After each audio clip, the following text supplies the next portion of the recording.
Donut Shop Chronicles. I got a hot one today. I got Seth Ferranti. Welcome to the show, Seth. What's up? What's up, man? What's going on with you, Seth?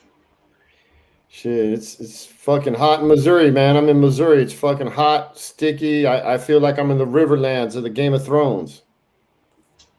Well, I guess it's the perfect time to throw this out. You could be sweating your balls off in jail, so at least you're out here in the heat, huh?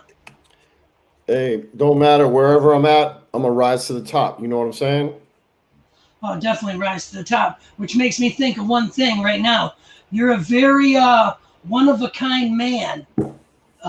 You got to roam around prison and actually associate with all different races. Never had to really click up, but you got to be able to conversate with everybody and probably took a little repercussion for it, but you were able to get stories from everybody and actually mingle around with everybody. And a lot of people aren't allowed to do that.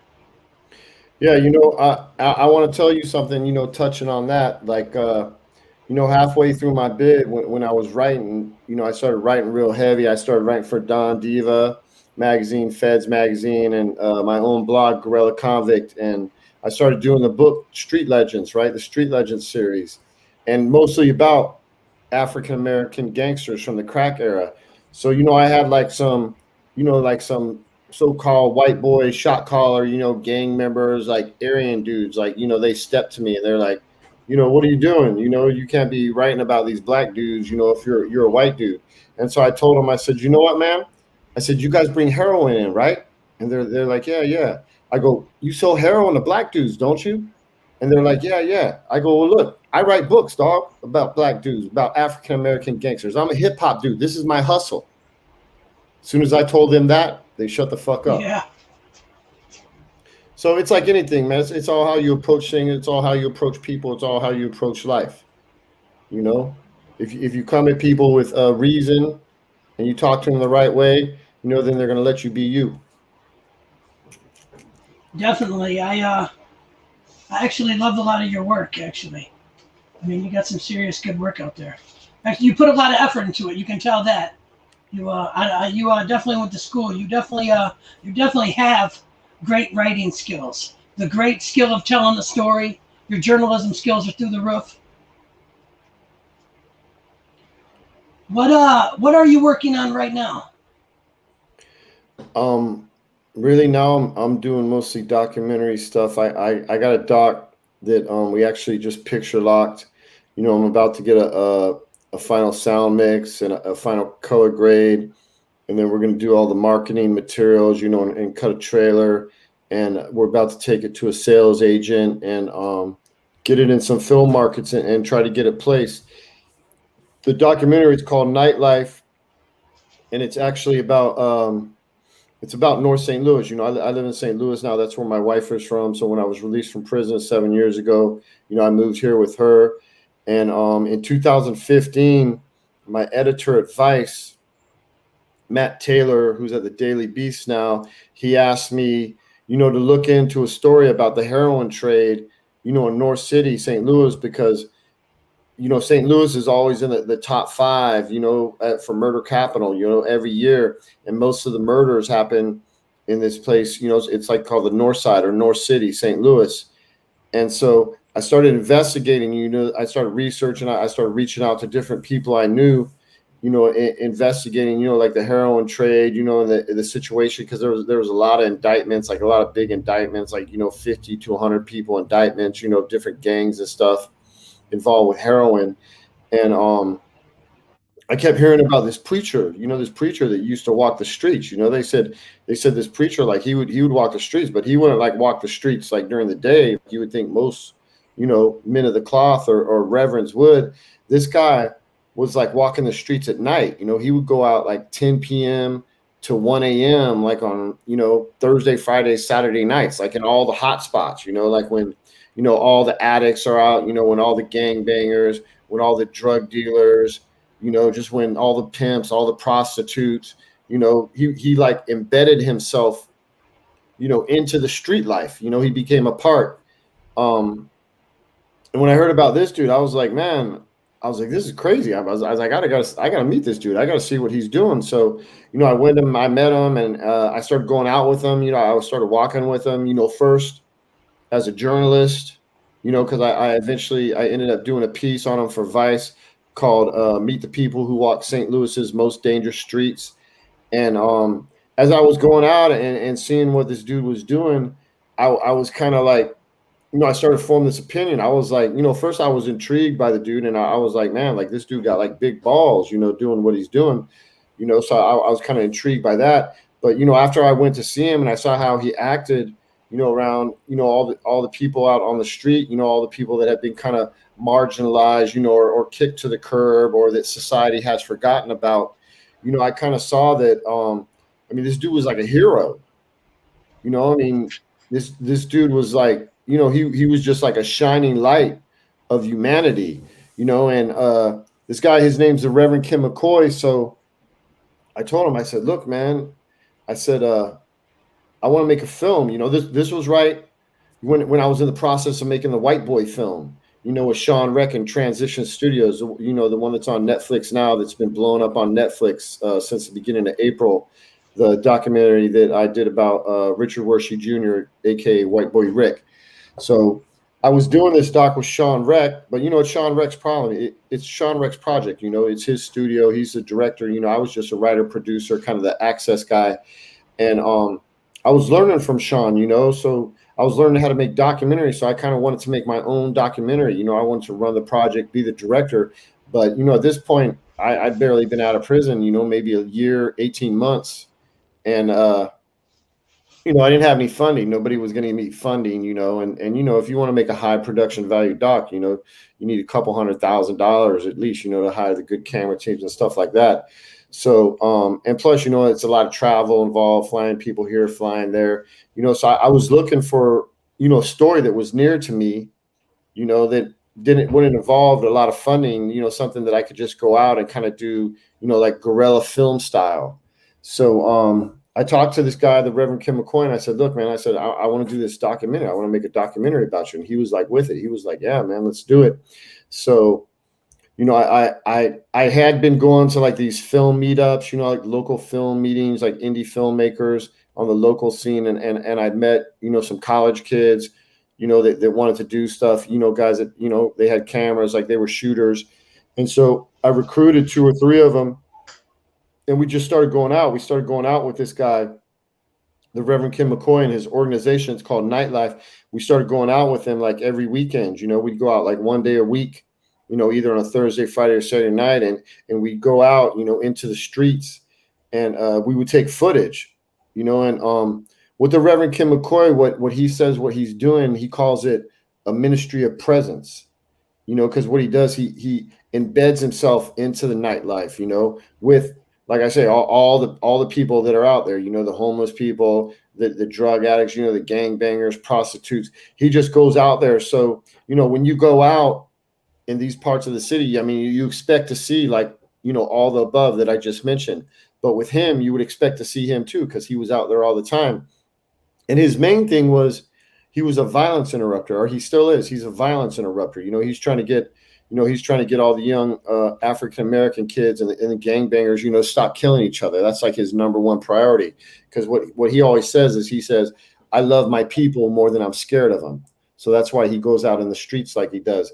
But, also what he does is, he makes sandwiches. He brings sandwiches. He brings like bottles of water. He brings like fruits. He'll bring like socks, underwear, blankets, clothes. And he always carries like Narcan, so in case somebody's overdosing.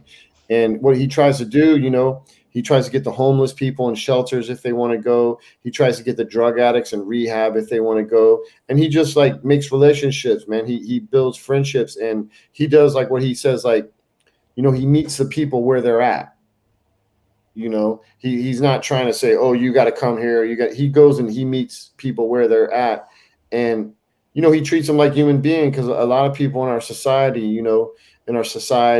and media and stuff like that, they tend to see, these people that are marginalized, these people that are in the streets, these people that are drug addicts or homeless, or prostitutes, whatever. And they try to say like, like these people aren't even, worth their time. These people aren't worth saving. These people ain't worth a good deed. But the Reverend McCoy, he doesn't feel like that. He feels like, they're human just like us. They just have, more problems. They're just like caught in the mix. They're like caught up in it, however you want to say it. So, he actually goes there and he tries to, basically, save them, help them, do whatever he can. And so we actually followed him with cameras for 2 years, like around 2016, 2017. And then like after that, I had a ton of footage, man. I had like all this footage, man.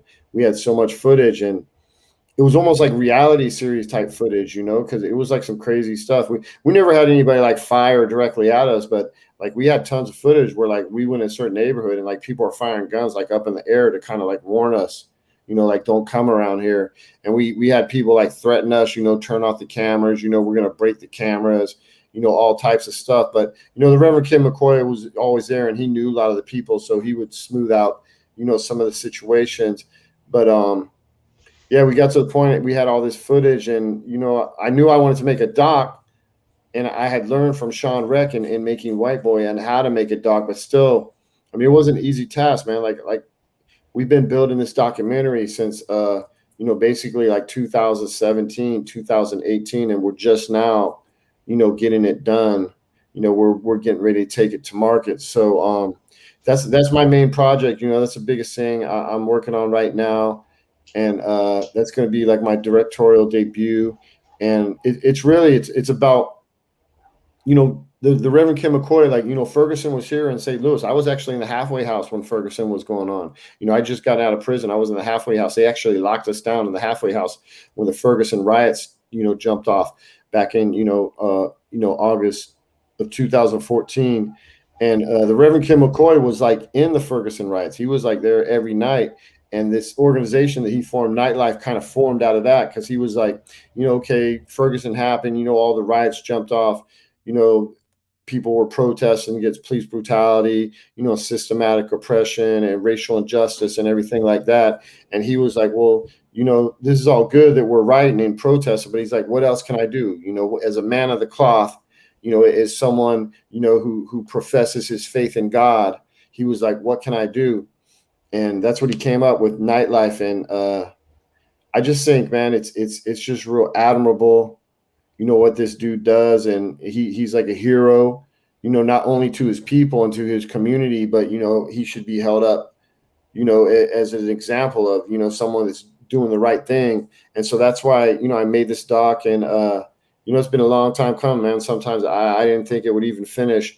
As my first project, it was kind of guerrilla style that basically, I funded by myself, over the last several years, and put my blood, sweat, and tears into it. And now, it's finally ready. So, I don't know where it's going to be. I can't say, White Boy's on Netflix. I can't say this is going to end up on Netflix. Netflix buys what Netflix wants. So I don't have a all ending deal with Netflix that everything I make is going to end up there. So, I still got to go through the process.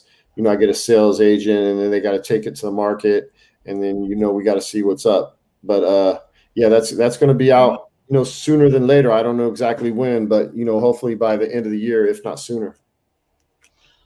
How pleased are you with the turnout from White Boy? Oh, White Boy. I mean, I'm really thrilled now with White Boy, but I've got a lot of recognition, since it went on Netflix, and a lot of people have been talking about that. Like, you really don't know. Like, you always hear about like stuff going viral and stuff like that, but like until it actually happens to something that you created, you really don't know. Because and it's funny too, because White Boy was on Stars for 2 years. White Boy came out like in 2018. It's not like it's some new film. We did a couple film festivals, and like we won the Detroit Film Festival, the Audience Choice Award, and we filled like 1,000 person theaters. This is like pre-COVID back in 2018. Then it was in Dock, New York. Then we got the Stars deal, and it was on Stars for almost 2 years. And people knew it was on Stars, but it didn't really raise a lot of eyebrows. It didn't really cause a big ruckus. And then boom, it goes on Netflix, it just goes crazy. But I think like a lot of stuff, it's like timing. Cause I think when it first came out in 2018, I don't think people were ready for the message, the message of corruption that we show in that film. People weren't ready to look at the That's levels true. of And they corruption in weren't slowed government. down. Everybody just had to sit down for a minute. Yeah, so it's like, in 2018, everybody was still in the rat race. They were going about their things, trying to make money. Everybody's going everywhere, and then I think really, I mean, the pandemic really made people sit down and think, for the last year. Also, like the last 2 years of Trump were really chaotic. And I'm not saying I'm not bashing Trump, because I'm definitely not a Joe Biden supporter, because he orchestrated the war on drugs. But I can say, as as not a Democrat or a Republican, as kind of a neutral person, I can say the last 2 years of Trump were pretty chaotic in this country, for whatever reasons, due to the media or whatever. But then I think like the Black Lives Matter movement, going national, and the continual, the continued, killing of young black males by police officers, and that's kind of gone international, now where people are just sick of it. So I think, it was just perfect timing. It hit Netflix April 1st. Those three things that I just talked about, all kind of converge, and now people watched it. And, because White Boy takes you down all these different rabbit holes, man. And it's crazy. It's like, sometimes it does seem real far-fetched. You like think like, what does our FBI really do stuff like that? Do mayors of cities really do stuff like that? Do cops really do stuff like that? But now after all this stuff, the last year, and all the stuff that's come out, people like believe it. They're like, wait, man, that is true. Whereas when it first came out in 2018, I think people were really like, they thought it was far fetched. They were like, oh, this doesn't happen in America. But now, people are like, wait, this does happen in America. So, yeah, I would say, man, I'm thrilled, with the recognition. I'm thrilled of the film's continued success. And to be honest, I thought all this was going to happen in 2018, because I knew the film was good. I knew everything in the film was true. I knew it was like crazy, fucked up story that was true. It just took, the rest of the world, the pandemic and everything. It took everybody, that much time to kind of catch up and look at it for what it is. Yeah, I definitely watched it about 10 plus times. Definitely. I've been stalking down Johnny Curry lately to get him on the show. I got him in the maybe zone right now. Yeah. Johnny was good, man. We interviewed Johnny in Cleveland, in Sean Rex studio, Transition Studio. He came down, and that's the thing that struck me about that film. It was like, because even the dudes like Johnny or Nate, like Johnny, who, you know, allegedly some people say, had Rick shot when he was a teenager. I mean, Johnny says, he didn't do it. So, who knows? You got to take him for his word. But, I mean, Rick gave all the information, that caused Johnny's downfall. And then he even like stole his girlfriend when he went to prison. And like, even Johnny it was like amazed me, because even Johnny was like, man, they need to let him out, man. He's been in prison too long. And then the same like Nate Boone Craft, who, he did a bunch of time, and, he had all those murders, and he even tried to kill Rick. And even he was like, man, he was like, let him out, man. He was like, the dude's done too much time. So it was like, it was crazy, because you have like all the criminals, all the guys from the underworld, the criminal underworld, were saying Rick deserves to be out. You were having like the retired FBI Yeah, agent, definitely the world you said know, let him out. yeah, saying let him out. And you even had like like the Detroit homicide cop was like, they need to let him out. So I mean, that was when I got out, and I took that, and I met Sean Reck, and I pitched that idea to him.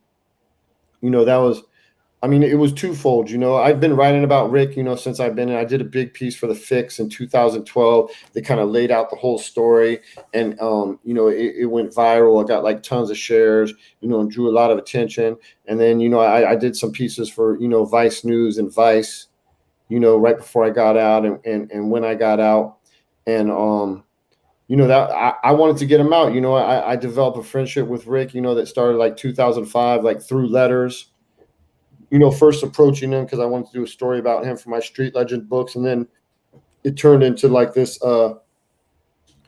you know, criminal justice thing, you know, victim of the war on drugs thing that I didn't foresee. And so when I got out, you know, I mean, I wanted to make films, you know, I wanted to take the next step as a storyteller because I'd been doing the books and the articles and stuff. But also, you know, I'd formed a friendship with Rick, you know, that I still have to this day, you know, and, you know, I wanted to get him out, you know, because I thought it was fucked up that he was in prison. It was just crazy to me. Like, how can you have a life sentence and like the dude was like an informant, you know, it's just like, Yeah, you know, and never and murder somebody, literally. There's so many lessons in that story. And I always said one of the lessons is never attempt to play both sides of the fence.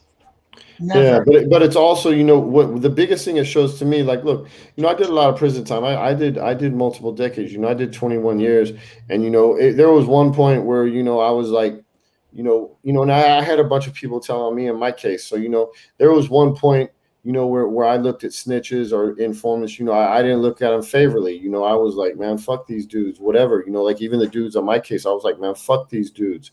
But you know, the longer I was in, you know, and the older I got, you know, and how I look at it now, right? I mean, I look at it now. It's the system, dude. It's the way they created the drug laws. It's the you know the DEA, the FBI, the federal prosecutors. You know, it's the law enforcement community. They created all this, dude. You know, so I mean, Yep. they created the Blanchard and them. system. So you know, like I Yeah. said, you know, I mean, They have, well, there's Rick just was just, that's a classic tale of a setup right there, literally. I yeah. mean, it's just, the story is so crazy. It's a made for Hollywood story, literally, on a fabricated white guy running all the, I mean, literally, it was a setup. He was a Yeah, they perfect said fool. it's a young white teenager, and they said he was running the black underworld in Detroit. Like, Lee Harvey Oswald of the yeah, go situation. figure. Go figure. But you know, I'm just at the point now. Like I'm not saying there's still some scandalous dudes, you know, that are snitches and you know they do all this stuff and whatever. You know, whatever happens to them happens to them. You know, everybody has to meet their maker and everybody has to own whatever they do. You know, and when you keep trying to get out of you know your own stuff by blaming other people, it's eventually going to catch up with you. But you know, ultimately, you know, besides those, you know, scandalous, you know, dudes like that, you know, you just gotta look at it. I blame the system, man. Like even the dudes on my case, like the dudes on my case that snitched on me, like I don't have any ill will towards them at all.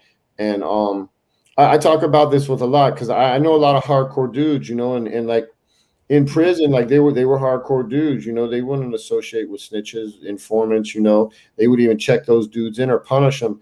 But like now they get out and like a lot of dudes I know, like we're getting in entertainment stuff and we're doing a lot of different stuff and making different moves. And you can know for sure that all the ex-cons that are doing stuff like this that are in the public eye that are doing entertainment stuff, you know, be it books, films, whatever, we all got like this bond, we all got this connection, we all know who we are and we all talk, you know. And I've talked to a lot of them and we all are kind of like, you know, whatever. I mean, maybe dude was this or dude was this, and maybe like, you know, when you were in jail, you wouldn't fuck with someone for this reason or whatever reason, you know. But now we look at it like, whatever, man. You know, I see a lot of dudes as you get older. You know, you blame the system more than the person. You know, though, but you can still blame the person in some cases. You know what I'm saying? So it all depends on the situation. But definitely, a dude like Rick, I've had plenty of arguments with dudes that they're like, call Rick, say Rick is a snitch, and I'm like, dude, the FBI basically like turned him out when he was 14, you know, through his dad.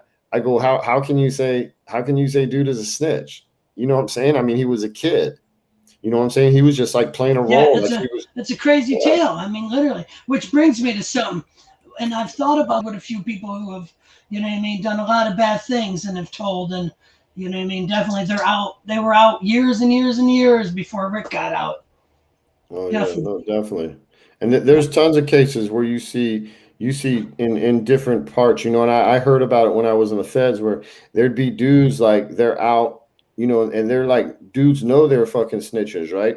But they control the flow. They're the connect. So dudes are like working for them. So that's what I'm saying. That it goes back to the thing, like, money rules everything. So, dudes don't care, like, oh, so and so dude told on this dude, but if he controls the flow, they're getting money. They're getting money with them. So they think like it's not going to happen again. But whatever, man. That's like the street life. I left that shit way behind.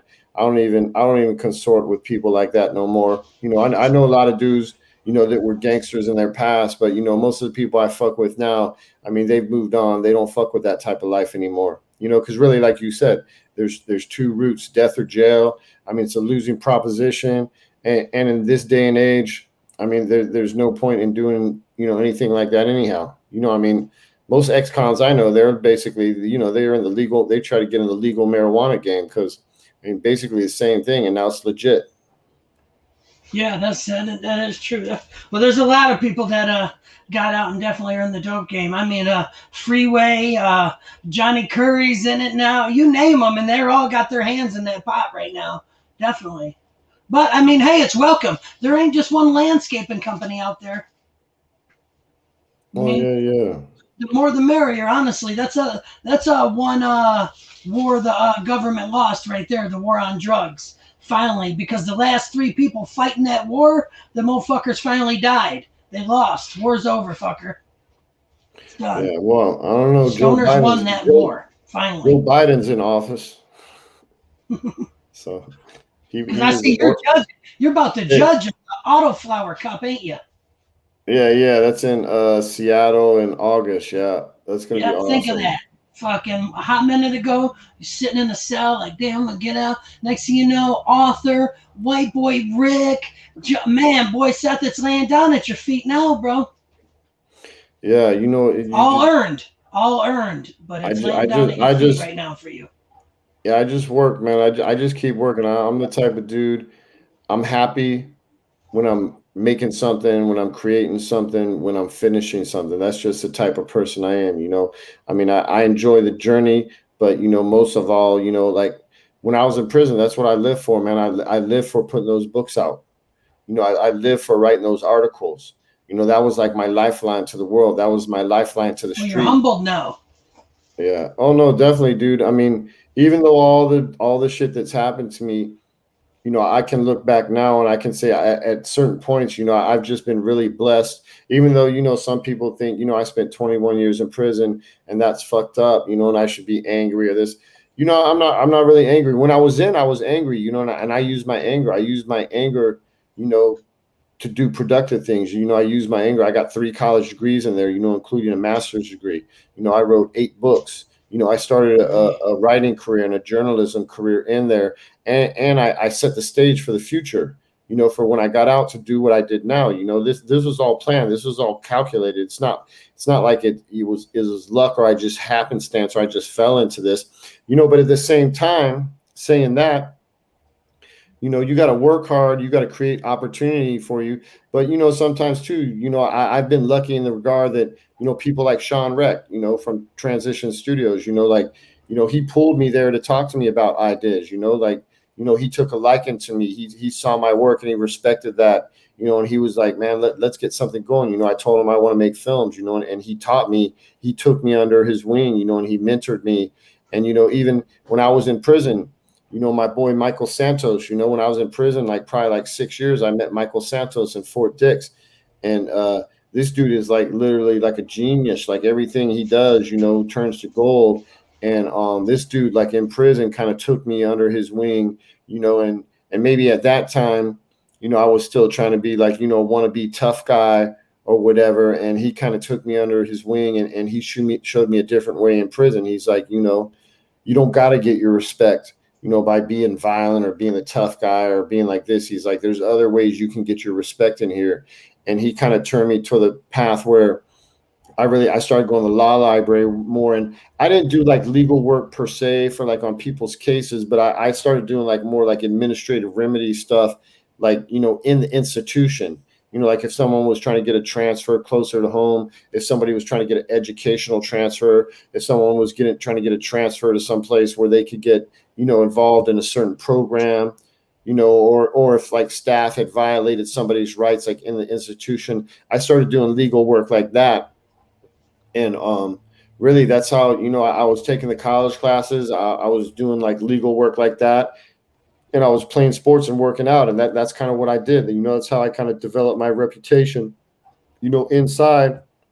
And that's how I could kind of, like how you say, like how I was versatile, and I didn't have to click up with anyone, how I could move between different people, because I didn't care, you could be black, Mexican, or white, Asian or whatever. If you needed help with someone, if the institutional staff, or the warden or whatever, your case manager, your counselor, some cop, if they were violating your rights, if they were like, trashing your stuff and throwing you in the hole for some bullshit, I was the one that they came to, and I was the one that did the paperwork.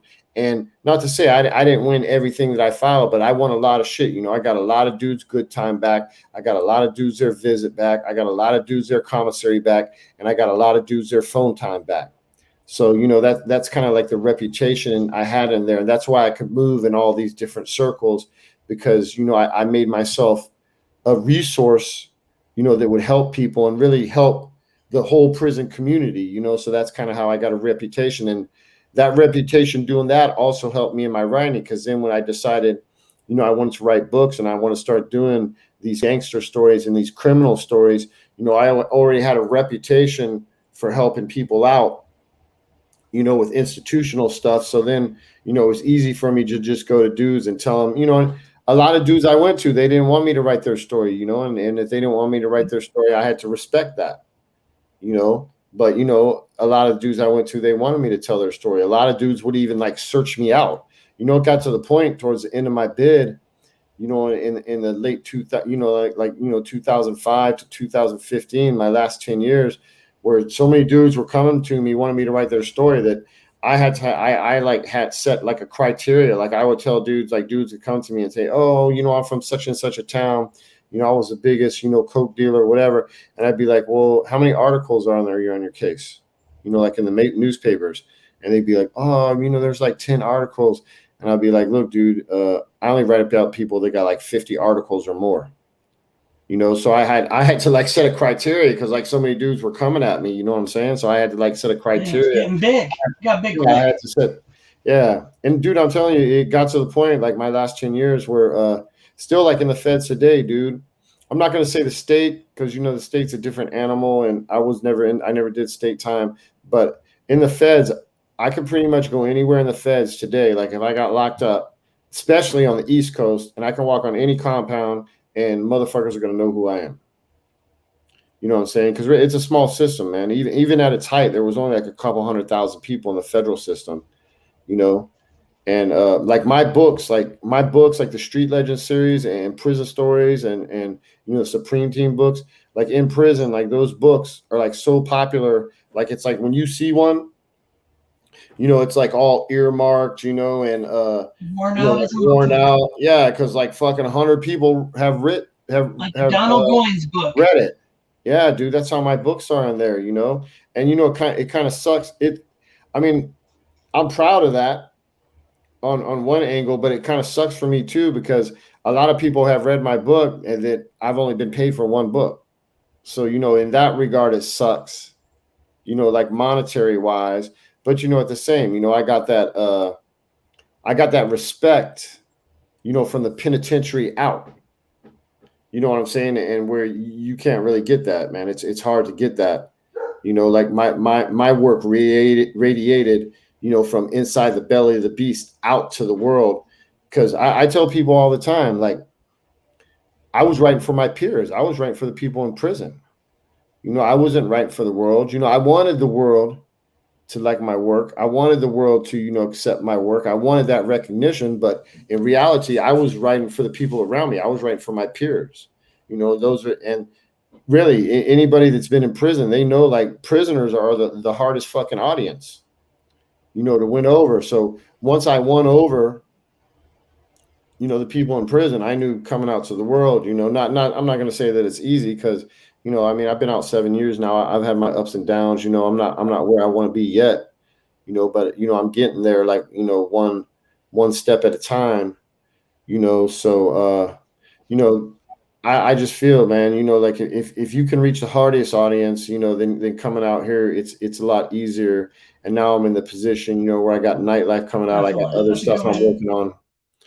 Yeah, man. And the successful white boy, has really put a lot of wind in my sails. And now I'm ready, man. I'm ready really for the first time, since I really been out. I'm like really focused. I'm like really motivated.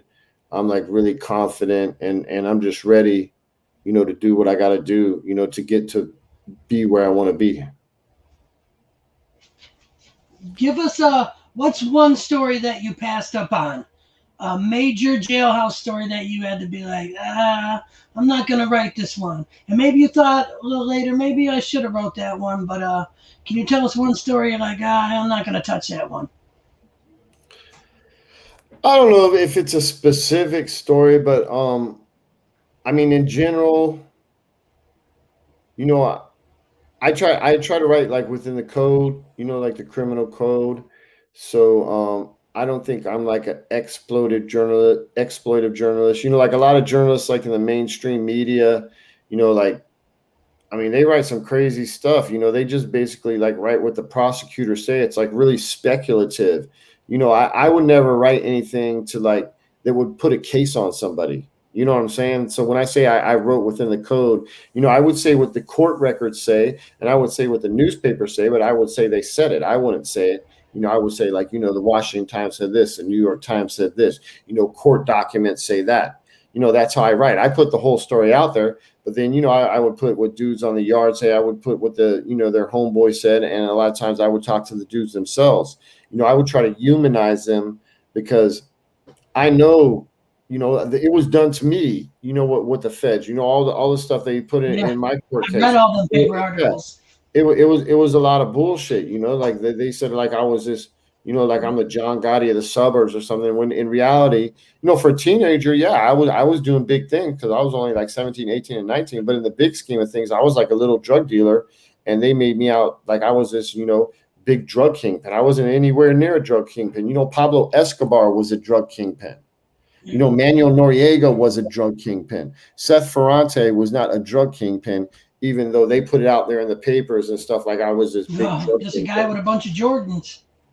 Yeah, I mean, none of that shit is true. But yeah, I'd say the biggest thing, I can't name a specific, situation, but, I did have a lot of dudes, that I want to write about and they want me to write about them. But one thing that I did in my writing, like, I was not trying to put cases on dudes. I was not trying to talk about murders that weren't convicted, or I wasn't even trying to speculate about murders that because murders are forever, man.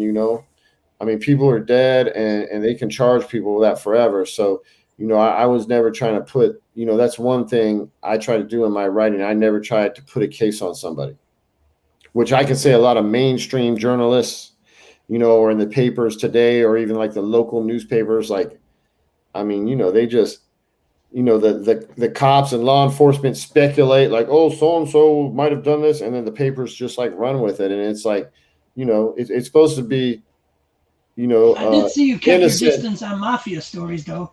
You haven't covered much on the mob. Yeah, I mean, I've done, actually, I do have a new book coming out that has a lot of my mob stories. I mean, I did a lot of mob stories for magazines.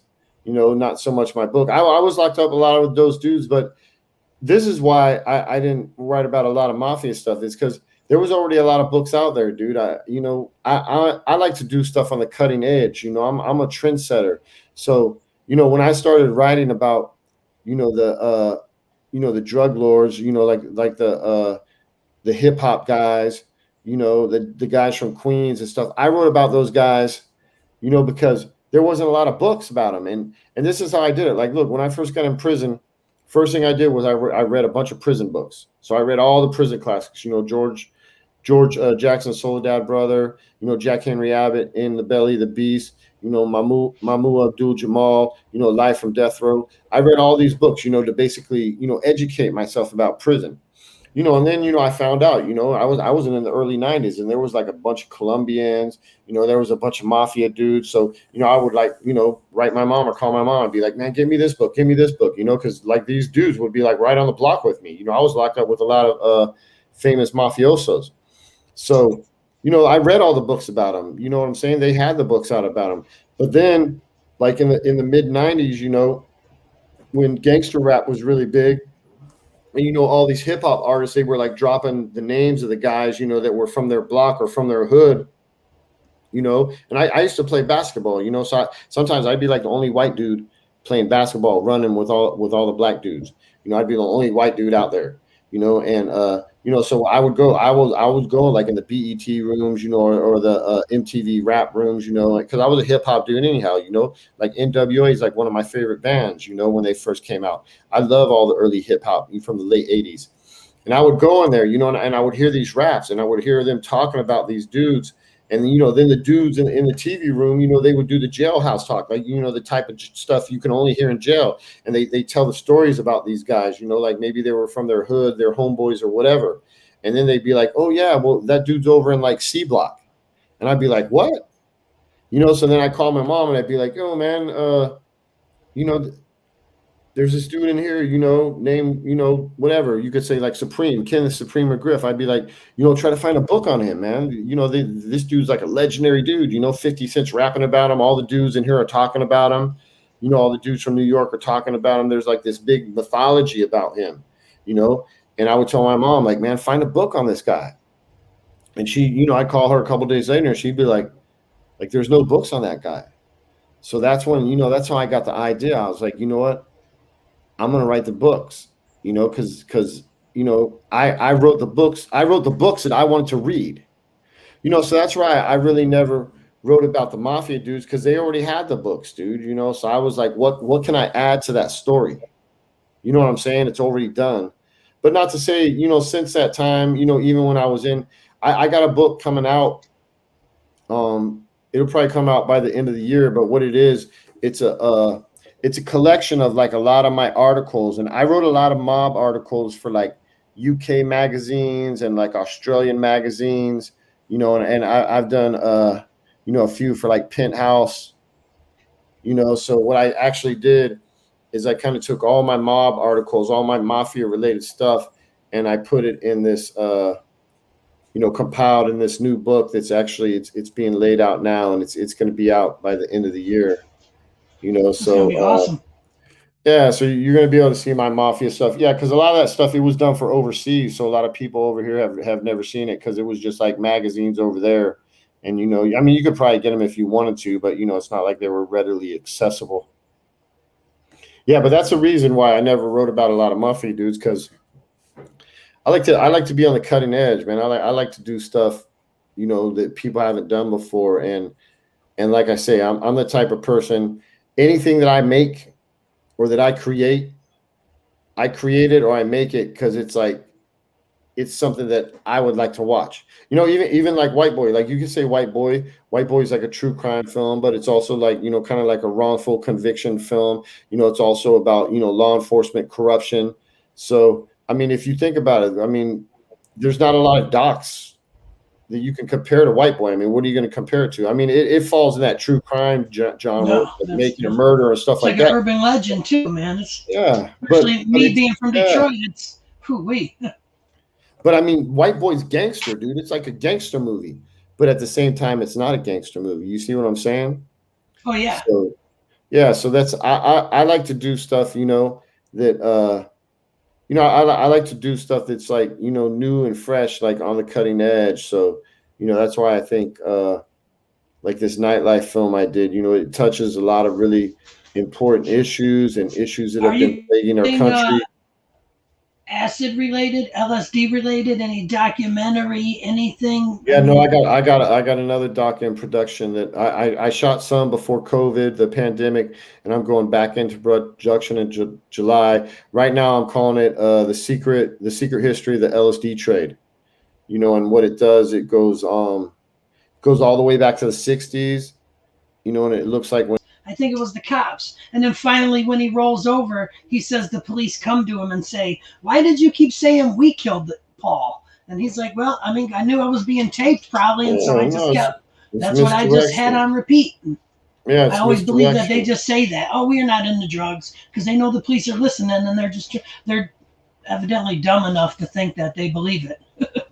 Yeah, and another thing this documentary, the Dope Man is gonna focus on is like there's this thing like recently, like they say 1971, Richard Nixon coined the term the war on drugs, and then they call like when they made all those laws, that convicted me and a lot of the people I was locked up with, that was the beginning of the war on drugs era. But in reality, there was a dude named Harry Anslinger who he was a failed prohibition agent, and before prohibition even ended, he was like he was already formed, and he had the idea to form like the Bureau of Narcotics, which was actually the predecessor of the DEA. And he started going after, he's the one that vilified marijuana, along with some of the plastic corporations and the pharmaceutical corporations. And he was the one, he started chasing, he was the one that made that stuff racial, because he had a hard on for Lucky Luciano. He was going after Lucky Luciano really hard. There's a movie out now about Billie Holiday that shows how Harry Anslinger was going out, after the famous jazz singer Billie Yeah, Holiday.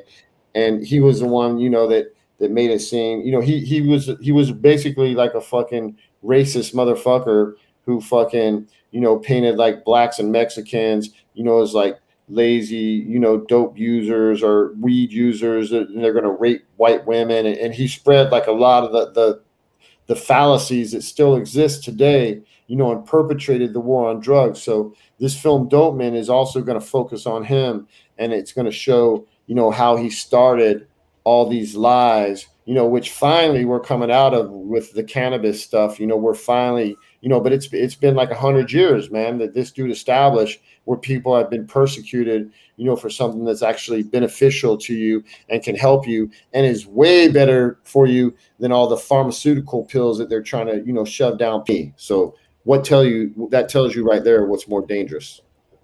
I fight with my mind, not with my fists. yeah. But look, It's hard to compete with that, Seth. There's really not much you can say after that. After you're dropping so much knowledge on me, me being the stoner that I am, you got me like, damn it, Seth, damn it. no, man, and yeah, I'm happy to do your show, man. I'm glad you finally got me on here. Oh, But dude, I'm listening.